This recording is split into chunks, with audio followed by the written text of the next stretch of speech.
Telobi bilakili mabe stérilité bali et simbaka super menaye te cause la c'est moka microbe moko démoniaque taniki turie abotate na kati ya basi mabe stérilité et simbaka et ko trompe naye et si trompe naye na ko prier le moko na maman bandoki c'est là qui est ligature doki on a prié pour na kana ko j'ai chassé humain. Il y a un sorcier, alors kangaye na ligatira kindoki. Donc kangaye lisi na trompe à cause de l'imité. Vous voyez? Donc il y a qualité na basi et que touche à trompe. Ce que touche côté et que touche matrice na ye. Bila kebe oh comme si oh moi si matrice na ko simba zemité. C'est matrice des apété et ko simba. Donc tout wana cause musu causé par des faits mingi causé par des malédictions oh ba sataniste che batuoyo pour babotate monsieur diabolo ibangoni ce qui bien qu'il m'avait touché trompe touché matricité que touché que peut la présence il y a microbe moko panique de batche nzoto a kisi on la guérité prier les moko na de quoi ça munganga za moi corps médical il va checker microbe kindoki t'as corps médical azui kisi obikate pourquoi ba checker microbe kindoki est-ce que tu as compris non naza corps j'ai fait démarche aina makambo nzambe si solide donc bila qu'il m'a bé stérilité moi sinobi et trompe et ko toucher matrice c'est cause la présence d'un microbe moko démoniaque si ya mutu pour na péché à botate bila qu'il m'a été et touché ma famille nela ko remarquer que ma famille elle est a touché na bila qu'il m'a bé stérilité ma famille est bé et a touché na bila qu'il m'a bé stérilité voilà que maman bote mwana moko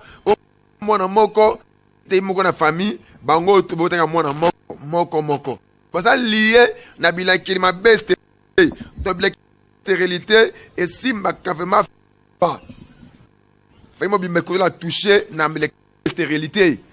to botate mutu abali aso bo pourquoi la famille il y a mon chef il y a famille qui yé de balate bana babala kana bango ya kate pour bana wana to quel livre na chapitre verset 10 tout temps au nom de Jésus-Christ Exode chapitre 10 12 totangi na kombo na Jésus Christ livre na chapitre 10 verset 10 totanga yango kombo na mokonzi monene ya Egypte ango yawe asalisa bino kaka bongo okanisi na no bokende na bana na bino polele te kanisi mabe o to lobini na so montre comment bila kelima be yeste eza ko ba famille mobimba sur ya Israël Égypte donc pharaon a qui ko libérer abisi bebre Moïse yo kende binani bele bo kende mais bas na bakotika mais to poser question pourquoi kala et y en a ba famille mususu oyo ba bana na bango ba tate y en a ba chef mia kindo ba chef du quartier à Kindoki au Chabester kati ya bana noso ya quartier ata mwana ki abota ya kati ya famille mwana bala abota pourquoi apesa mbali ka moi si ya pamba mais ba mingo mali ba komba mingi stérilité ezaka couple marié pourquoi couple marié que Satan bi ke o bazo botama kata ma marié bana li pamboli botama kata ko sente je vous dis mwana zo botama na kata ya libala moi honneur que le kamwana o ba sente ate ba les enfants illégitimes ça veut dire que mwana ba sente mwana impactité le ba ke nzamba ça les mais mwana bot bala akali pamboli moka makasi yango moni diabulu mutu a sente parce que mutu abali ba loi eza côté pour la empêcher mutu abota parce que bebi que ce mutu akobota bana moko mapambo vina bango et de liboso na beki na ko prier le maman oyo nzambe asala qui est grâce donc bazo combattre na papa na leki donc akotate ye aka na butu so ka zwi ka zemi alali fo mutu moko aliboma mutu liboma so ye il faut se ebima tango ye pa nanga tout ça vu eza esprit humain ya papa leki na ye to chasser le bi ngai abotate ngande mu liboma po na zemi na ye vous voyez abali si ali mbongo mwana mais aso combattre moi a botate bila qu'il ma belle stérilité et même la conséquence c'est belé donc tant on asa menacé na bila qu'il ma belle stérilité et là qui va conséquence vous savez que batu mingi ba perdre ma ba pour ne stérilité te kaso botate c'est lui qui monte comme rebi que ni bale mususu a comme polygamie ka pour ne stérilité donc tant abala qui alinga na azale stérilité mais le alingaki azala basi balete mais à coûte potate le état kazangi maîtrise azana importance à quel libanda à botu moi c'est libanda toi ni ba conséquence ou stérilité et c'est benda et vous dégâts au et benda na mokili et pas na sara si aujourd'hui le lo mokili na des religions islam na chrétien parce que ça voilà qui porte na polygamie si font les pour la polygamie mais le to la caba chrétien mais c'est pas la raté donc peuple de Dieu je vous dis malheureusement et ma conséquence est belée tu vois ce qui m'ont déjà a touché na réalité on a parfois azu madia kiste c'est belé moi ba opérer kiste oh kiste vimbi et moyen abota et ezate oh non ba opérer miom musu opérer est donc je vous dis que la stérilité la conséquence est belée bon prenant nous délivrant oyo to kozonga pona ko continuer on peut obotité par démon sont cachés à recevoir réponse dans la prière tu es béni au nom du Seigneur Jésus-Christ livre na Genèse chapitre 30 verset 1 tout à na kombo na yo tango Rachel amonite azali kobotela Jacob bana abandi koyokela ndeko na ye le ya zuwa bien Jacob pesangai bana soki te na kokufa Jacob asilikeli Rachel pe azomteliye na kominde mbe ye moto akangisi mabota na yo omoni don awa stérilité kat na Rachel et bendi incompréhension et bendi Rachel asengaliwa et bendi zuwa parce que Jacob a basi mibale Léana Rachel yana leki Rachel amona sobota Léa sobota okizuwa zuwana est indiqué abota et compréhension qui Rachel alukaliwa vous savez rebi mingi muto na kombe stérilité vraiment asa muto ce qui a prudente a ko risquer ta à tomber pa banganga de kunanga na biso que ce qu'on a kombe stérilité il y a un Dieu qui délivre inutile au célèbre compréhension inutile au bota zuwa babota mais les comme na kebisayo lukanzambe soyez béni au nom de Jésus bila qu'il ma belle stérilité et zo même la batebele dégoût na relation sexuelle na ba couple amen na rimaka na emba ba couple belé o bala ba combat stérilité o mona mobali to moi si azwa dégoût ya relation sexuelle parce que bi mais inutile yango na sala pona bota na ngaité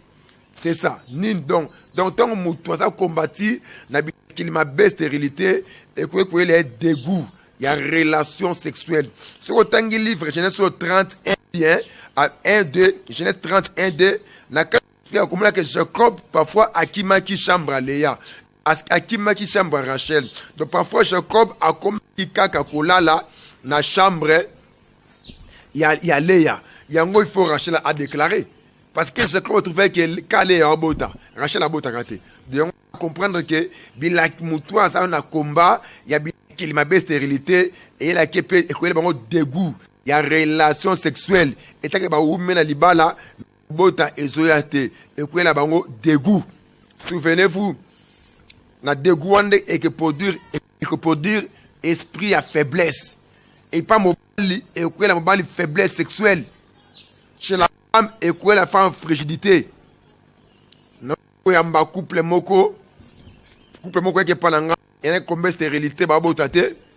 moi si on a alobi que papa na kusuna posa ya kofanda mobali mbetu moko te. Mobali abi papa mwasi oyo akoma na caractère moko ye kuto na malibanda. Donc akoma ko pimela nganzo topo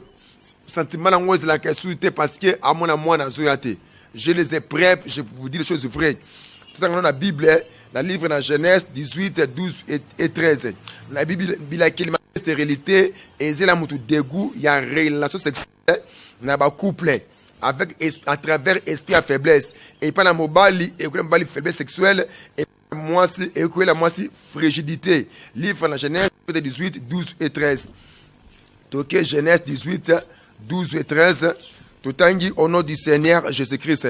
Yango wana aseki na se ya motema pe amilobi nasi na komi mange na koki kozala lisusu na posa ya mobali pe lisusu mobali na ngai asi akomi mobange bongo ya atuni Abraham pona nini Sara aseki pe alobi ya solo na koki penza kobota mwana lokola na komi mobange boy. Vous voyez, donc adia Sara déjà comme na dégoût. Donc dégoût déjà il y a relation sexuelle dans Sara. Donc Sara comment d'ailleurs douter est-ce qu'il y a quelque chose au bota. Est-ce que c'est Abraham qui est bota? Pourquoi? Parce que comment dire bangé. Donc yango c'est prêt à la prix que bato baza combattre na stérilité ce que umeli et que produit bango dégoût il y a relation sexuelle.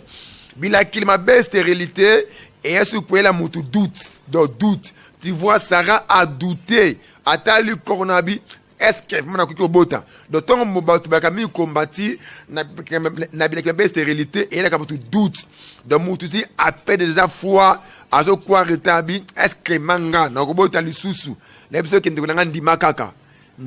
Dieu asa puissant donc Zambo abosa ki serana an asa puissant asa vivant mususu abaka mususu comme so kazemi ezeme bimaka akoma ko banga est-ce que vraiment tout on a ko mazemi ndeko na biso ke suis Dieu alobi ke o mazemi o mazemi likambo eza carte non la doute ko non ke nzambe abotsaka nzambe akopeso grâce pe kol no eko makasi eko ko mazemi Dieu asa capable ya ko traiter super menayo mais likambo eza au croire on a doute oyo eko liyo nebe ki na ko prier moko na ndeko as évangéliste ndeko yo akanaki pa munganga bisi micro bebele tango bali anako banga ko banga c'est que mutu inane mosne abotate un jour à l'église nzamba a révélé ngai na moni esika fe na kiti na mona moko bali na makona ye na esie de Dieu nzembe singai ozo mona mobali et comme la qui pétait ayo bota mona mobali atelo ba aba akoma bana misatu Dieu l'avait guéri na microbe au docteur ebsakie il faut au croire doute et ça il comme ko yama la mouté donc quel livre na Luc chapitre 8 verset 43 Luc 8 43 et cause dans la version Souka Luc 8 43 Luc chapitre 8 verset 43 na Luc 8 43 non peut ça ba signe stérilité et pas ba femme célibataire et parfois aux appels célibataires au tomber au suivre émission oyo na peut ça ba signe stérilité pas ba femme célibataire. Première chose, c'est que moi si on est célibataire, mais on a remarqué combat stérilité kat na yo et ça nous absence y a ba règle na yo. Donc ceux qui écoutent na kanaba absence na ba règle na yo, y ba etendeko. C'est le temps y a ko briser bila kelma be stérilité. Que le cas guérison na ba règle na yo cycle na yo comme normal. Et deuxième signe, eza irrégularité à ba règle donc ba règle non irrégularité na ba règle de ba règle non esotaka moi ou sauter moi ebimi te donc ça ko sauter il y a ba signe oyo na fiti et que provoque yo stérilité doit na bi deuxième signe n'est pas ma femme célibataire non nobalité mais pour faut suivre mission oyo on appelle ça signe au combattre déjà malédiction et stérilité le lobby absence il y a ba règle. Deuxième signe, irrégularité, il y a des règles. Et troisième signe, bah forte douleur ventrale pendant le temps des règles. De bah forte douleur ventrale, de bah douleur moko ventrale, il y a makasi. Ce que soit yo, peut-être qu'on y est li, ou quoi qu'on y a te, oza ko baluka donc tant ozo le canaba fort douleur on a ventral il y a que ça ba signe il y a stérilité il faut que la différence de ngo na bibia ba ba noter non pour nos balité tant on bala on fond on bala ici là et puis musuba ça qui est bongo abala afana no bala pas c'est la raté pas botate donc on va pratiquer à batouté moi ce que je vous dis et ça inspiration que Dieu m'a donné la grâce que Dieu m'a fait et qu'on découvre ces choses pour na aider au prier au bika et quatrième signe il y a stérilité et pas na ba femme ezali ba crampe na règle do ba crampe na ba temps règle do ba crampe